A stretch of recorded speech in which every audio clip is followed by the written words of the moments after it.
to i-check si Brigada Alan Tangkawan kay Koreano nga hubog. Nahagbong kini mga kabrigada sa usa sa mga building dito sa Dakbayan sa Lapu-Lapu. Brigadang Alan Tangkawan, i-brigada mo. Brigada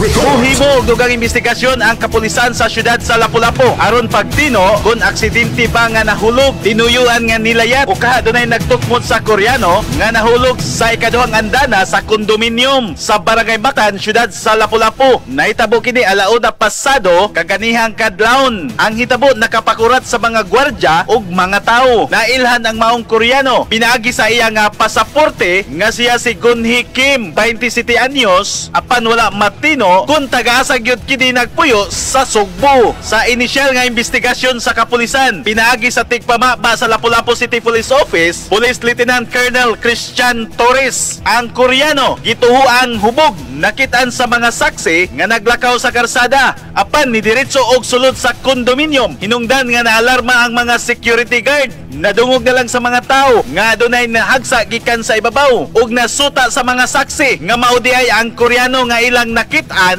nga mikalit og sud sa maong kondominium. Ang Koreano nga daling gidala sa tambalanan human sa pipila ka oras nakapsan gyud sa iyang kinabuhi. In the hearts of changing lives, ako si Brigada Alan Tangkawan sa 90.7 Brigada News FM Cebu, the Music and News Authority.